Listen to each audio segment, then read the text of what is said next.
नमस्कार, news line में आपका स्वागत है। इस वक्त की बड़ी खबरों के साथ मैं हूं राम। खबरों की शुरुआत करेंगे सबसे पहले आज नगर पालिका पहुंचे मधुपुर अनुमंडल पदाधिकारी रामवृक्ष महतो। वहीं उन्होंने नगर परिषद के कार्यशैली को देख करके अपनी नाराजगी भी जताई। वहीं उन्होंने इस संबंध में कार्यपालक पदाधिकारी रंजन कुमार सिन्हा को फटकार भी लगाई। वहीं उन्होंने कई मुद्दों को काफी जांच पड़ताल भी किया और काफी खामियां पाई, जिसको लेकर के उन्होंने नगर परिषद के कार्यपालक पदाधिकारी रंजन कुमार सिन्हा को सुझाव भी दिया और कई दिशा निर्देश भी दिए। एसडीओ रामवृक्ष महतो शुक्रवार को नगर परिषद का औचक निरीक्षण किए। इस दौरान श्री महतो ने नगर परिषद कार्यालय पहुंचकर कार्यपालक पदाधिकारी को जमकर फटकार लगाई। एसडीओ का कहना था कि शहर में हर तरफ अतिक्रमण का जाल बिछा हुआ है। हटिया रोड, गांधी चौक, भगत सिंह चौक, लॉर्ड सिन्हा रोड सहित अन्य इलाकों में लोग सरकारी जमीन पर कब्जा जमाए हुए हैं। इतना ही नहीं, नगर परिषद द्वारा बनाए गए स्टॉल में भी उन्होंने अनियमितता बरते जाने की बात कही। उन्होंने कहा कि स्टॉल आवंटन में नियम कानून की अनदेखी की जा रही है। एसडीओ ने पदाधिकारियों को अपनी कार्यशैली में सुधार लाने की भी बात कही। मौके पर होल्डिंग टैक्स को लेकर एसडीओ श्री महतो ने कहा कि फिलहाल 12 रुपये प्रति वर्ग फीट की तय मापदंड के अनुसार ही टैक्स ली जानी है, जब तक सरकार द्वारा कोई अन्य आदेश नहीं आता है। इस अवसर पर नगर परिषद अध्यक्ष संजय यादव, कार्यपालक पदाधिकारी रंजन सिन्हा सहित नगर परिषद के एई, जेई आदि मौजूद थे। और अब बात करेंगे शराब तस्करी की। जी हाँ, बता दें, शराब को लेकर के जहां बिहार सरकार ने शराब बंदी कर दी है, वहीं झारखंड सरकार भी शराब बेचने को लेकर के अब अन्य लोगों को शराब बेचने से मना किया है। खुद झारखंड सरकार शराब बेचेगी। लेकिन इसी बीच मधुपुर से जो है प्रतिदिन लाखों की शराब तस्करी होती है, जो कि बिहार ले जाया जाता है। और शराब यहां से बिहार जाने का एक आसान मार्ग सिर्फ ट्रेन का मार्ग ही है। पुलिस के पकड़ में शराब की बोतल तो आती है, लेकिन इसके पीछे जो सरगना लगे हुए हैं वे पुलिस पकड़ से बाहर हैं। आइए देखते हैं प्रिंस समद की खास रिपोर्ट।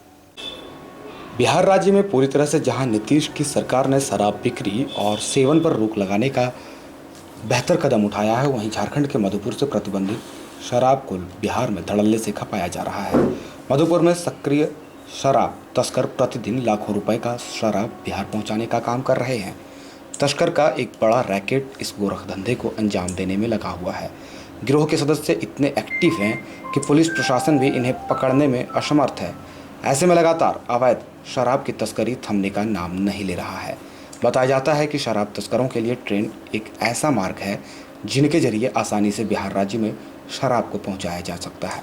ट्रेन के रास्ते ही तस्करी का यह खेल बदस्तूर जारी है। तस्कर रैकेट में शामिल अधिकतर युवा लड़के हैं, जिन्हें शराब को एक स्थान से दूसरे स्थान तक पहुँचाने के लिए मोटी रकम दी जाती है। तस्कर गिरोह के सदस्य ट्रॉली बैग, अटैची, लैपटॉप वाली बैग जैसे थैलों का इस्तेमाल शराब की तस्करी के लिए करते हैं। खुलेआम रेलवे पुलिस के नाक के नीचे से करोड़ों का धंधा चलाया जा रहा है। गिरोह के सदस्य मधुपुर चसीडी रेल मार्ग से होते हुए सिमलतला स्टेशन और फिर जमुई, लखीसराय, किऊल, बख्तियारपुर आदि इलाकों में शराब पहुंचाने का काम कर रहे हैं। सूत्रों की माने तो बिहार में भी इस गिरोह के सदस्य मौजूद हैं, जो निर्धारित समय पर शराब को हैंड ओवर लेते हैं। इसके बाद पैसे की लेन देन भी कर लिया जाता है।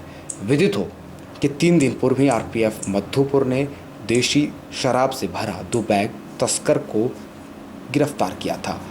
मधुपुर रेल राजकीय पुलिस ने कई बार शराब से भरा बैग की बरामदगी बिहार की ओर जाने वाली विभिन्न ट्रेनों में छापेमारी कर रेल पुलिस ने की है, लेकिन तस्कर में शामिल मुख्य सरगना हमेशा पुलिस को चकमा देने में कामयाब रही है।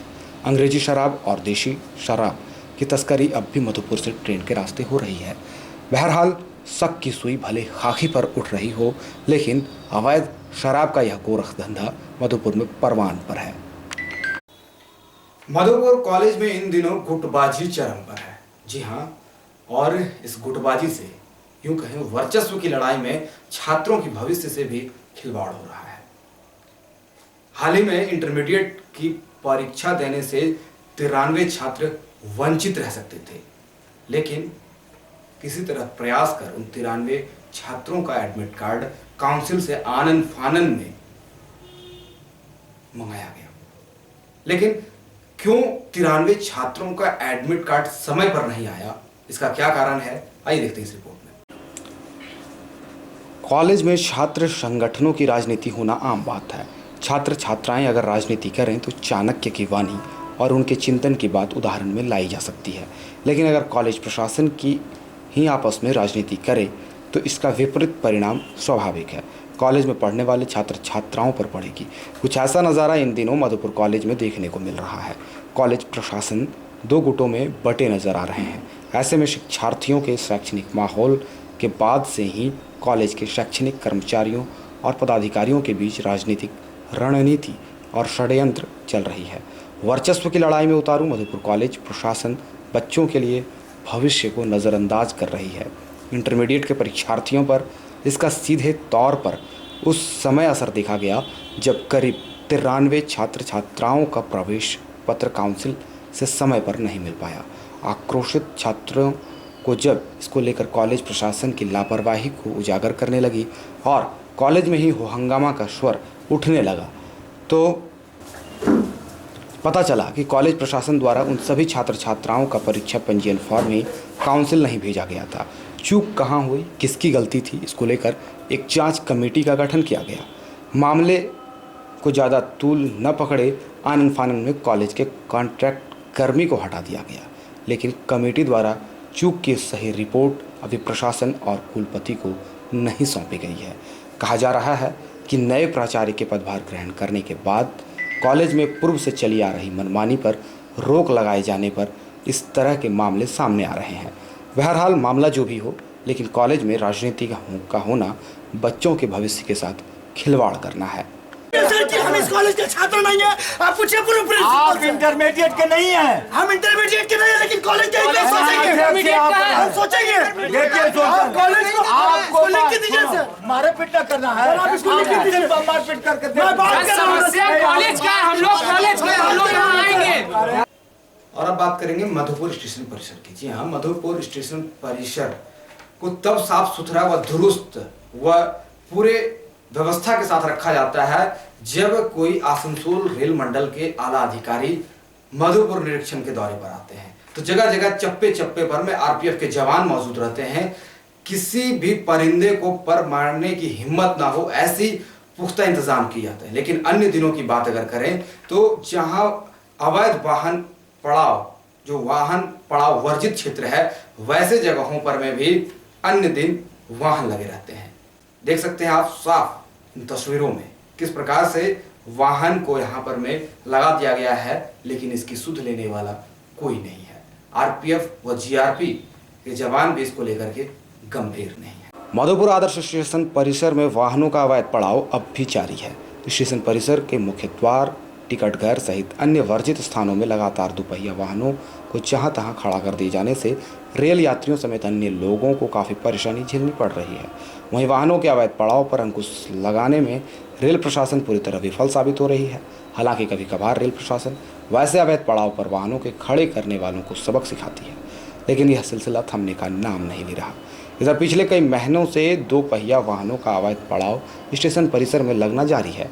वहीं प्रशासन मौन धारण किए हुए विदित हो कि आए दिन मधुपुर में मोटरसाइकिल की चोरी की घटना होती आ रही है। ऐसे में रेल के अवैध पड़ाव में चोरी की घटना के बाद परेशानी और भी बढ़ सकती है। और अब बात करेंगे शुक्का पहाड़ी की, जहाँ शुक्का पहाड़ी से एक युवक को पुलिस ने हिरासत में लिया है। युवक द्वारा पत्नी को मारपीट करने व प्रताड़ित करने का शिकायत मधुपुर पुलिस को मिली थी। इसी को लेकर के पुलिस ने शुक्का पहाड़ी से उक्त युवक को गिरफ्तार कर मधुपुर थाने ले आई है। बढ़ेंगे आगे, बात करेंगे फागुन महोत्सव की। जी हाँ, श्री श्याम सेवक कल्याण संघ के द्वारा 8 मार्च से 4 दिवसीय फागुन महोत्सव का शुभारंभ होने जा रहा है। इसकी जानकारी दीपू डालिया ने दी है। फिलहाल अभी के लिए बस इतना ही। बने रहिए न्यूज लाइन के साथ और न्यूज लाइन में देखते रहिए लगातार खबरें प्रत्येक घंटे हमारे साथ। लेकिन जाने से पहले आपको बता दें कि बहुत जल्द और कई नए कार्यक्रम को लेकर के न्यूज लाइन आपके सामने हाजिर होगा। फिलहाल आज के लिए दीजिए इजाजत। नमस्कार।